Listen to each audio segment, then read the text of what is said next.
Terima kasih atas kesempatannya. Perkenalkan, nama saya Putri Febrianti, nomor absen 3 dari kelas 10 OTKP 5. Di sini, saya akan menjelaskan tentang pengertian surat niaga. Surat niaga adalah surat yang dibuat atau dikeluarkan untuk kepentingan perdagangan, niaga, atau urusan bisnis. Surat niaga bersifat intern jika digunakan untuk hubungan antar pihak tertentu dalam suatu perusahaan.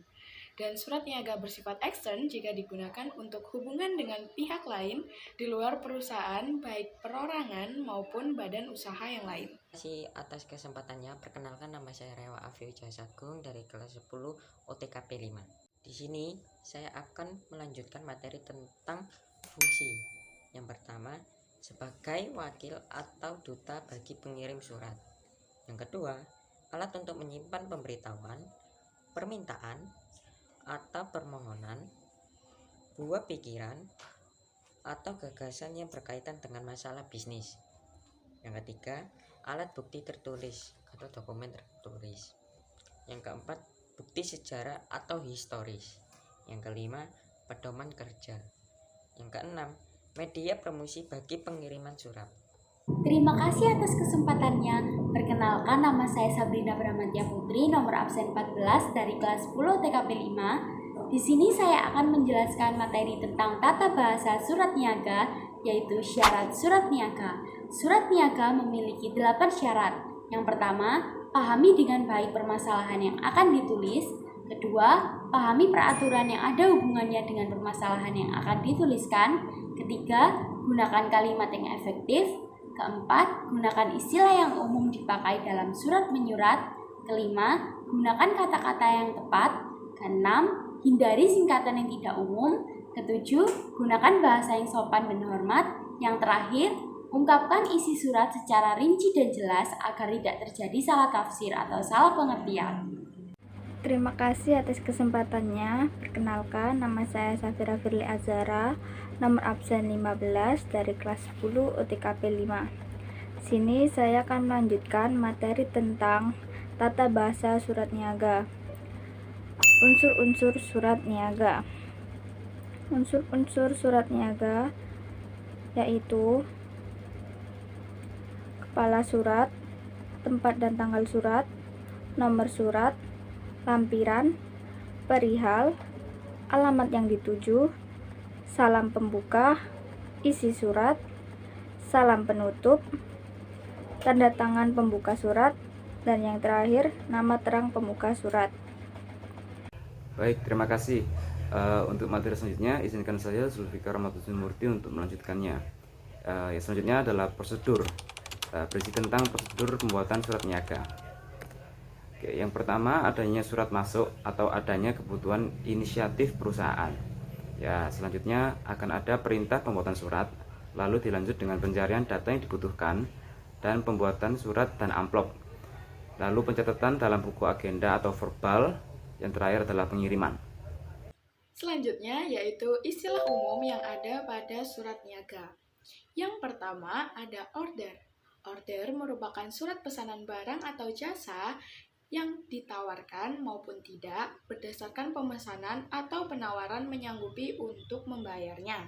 Yang kedua ada offer. Offer yaitu surat usaha memperkenalkan barang atau jasa yang bertujuan untuk memperjualkan barang atau jasa tersebut. Yang ketiga yaitu ada claim atau komplain. Hal ini merupakan keluhan atau pengaduan calon pembeli terhadap mutu suatu barang atau jasa tersebut.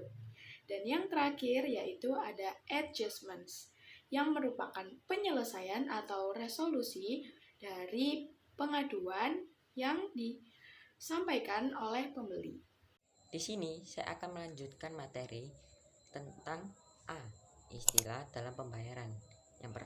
Yang pertama, 1. COD, cash on delivery, artinya pembayaran dilakukan pada waktu penyerahan barang. Yang kedua, CNC atau cash and carry, artinya harga barang dibayar dahulu baru barangnya diterima. Selanjutnya, istilah dalam penyelesaian penyerahan barang. Yang pertama, logo gudang, artinya penjual menyerahkan barang-barang dalam keadaan belum dibungkus, dipak, atau ditimbang. Yang kedua, perangko gudang pembeli, artinya ongkos-ongkos sampai barang-barang dalam gudang pembeli ditanggung oleh penjual. Yang ketiga, eks gudang, artinya barang diterimakan di gudang penjual, tetapi ongkos-ongkos pengepakan pembeli ditanggung oleh penjual.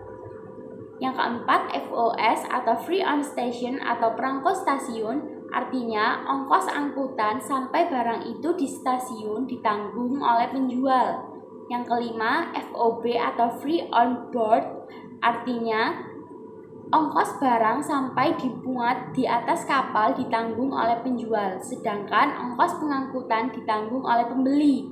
Yang keenam, CNF atau Cost and Freight, artinya ongkos pengangkutan sampai barang-barang di atas kapal ditanggung oleh penjual. Yang ketujuh, CIF atau Cost Insecure and Freight, artinya semua ongkos yang diperlukan untuk barang termasuk asuransi dan pengangkutan dengan kapal ditanggung oleh penjual.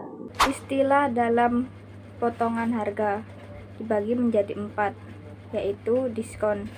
Diskon berarti potongan harga yang diberikan kepada pembeli untuk pembelian dalam jumlah besar. Yang kedua, kontan atau tunai adalah potongan harga yang diberikan kepada pembeli untuk barang-barang yang dibayar kontan, sedangkan menurut perjanjian harus dibayar beberapa waktu kemudian. Yang ketiga, rabat. Rabat adalah potongan harga yang diberikan kepada pembeli karena barang akan dijual lagi dengan harga yang sama. Dan yang terakhir, faraksi. Faraksi adalah potongan harga yang diberikan karena mutunya lebih rendah daripada contohnya atau karena mengalami kerusakan dalam pengirimannya. Terima kasih atas kesempatannya. Perkenalkan, nama saya Fiona Milano, nomor absen 31 dari kelas 10 OTKP 5. Di sini saya akan melanjutkan materi tentang istilah dalam potongan rabat, yaitu ada tara dan ekstra tara. Tara berarti selisih antara bruto dan neto. Ekstra tara berarti potongan barang berhubung adanya pembungkusan atau pengapakan yang luar biasa. Misalnya peti-peti yang memakai brand Itzel. Baik, selanjutnya saya akan menjelaskan jenis-jenis surat niaga. Yang pertama yaitu surat perkenalan. Surat perkenalan yaitu surat yang dibuat penjual kepada calon pembeli tentang dagangannya disertai keterangan selengkapnya. Yang kedua yaitu ada surat permintaan penawaran. Berarti surat ini dibuat pembeli kepada penjual yang berisi tentang permintaan keterangan selengkapnya terkait barang atau jasa yang didagangkan oleh penjual tersebut. Yang ketiga yaitu surat penawaran. Surat penawaran adalah surat dari penjual kepada calon pembeli yang berisi penawaran barang dan jasa. Yang keempat ada surat pesanan. Surat pesanan adalah surat yang dikirimkan calon pembeli kepada penjual untuk membeli barang atau jasa yang diperlukan. Yang kelima ada surat pengiriman pesanan. Surat pengiriman pesanan adalah surat yang dikirimkan penjual yang isinya memberitahukan kepada pembeli bahwa surat pesanan sudah diterima. Surat pengaduan. Surat pengaduan atau tuntutan atau klaim adalah surat yang sifatnya pemberitahuan pihak penjual yang isinya mengenai penerimaan barang karena tidak sesuai dengan pesanan. Surat penagihan. Surat penagihan adalah surat yang dibuat oleh penjual kepada pembeli berisi peringatan agar pembeli membayar utangnya yang sudah lewat dari jatuh tempo atau tidak sesuai dengan perjanjian. Yang kedelapan, surat penangguhan pembayaran. Surat penangguhan pembayaran dibuat oleh pembeli bisa karena inisiatifnya sendiri atau karena adanya surat penagihan dari penjual. Selanjutnya adalah surat referensi. Secara umum, surat ini berisi keterangan mengenai perilaku, sikap, dan kinerja dari orang yang bekerja pada perusahaan tersebut. Yang terakhir adalah surat perjanjian. Surat perjanjian merupakan surat yang berisi kesepakatan mengenai hak dan kewajiban. Berikut adalah contohnya. Baik, itu tadi presentasi dari kelompok kita. Semoga apa yang kami sampaikan bermanfaat bagi kalian semua. Terima kasih. Wassalamualaikum warahmatullahi wabarakatuh. Not today, not tomorrow, get out my way, please.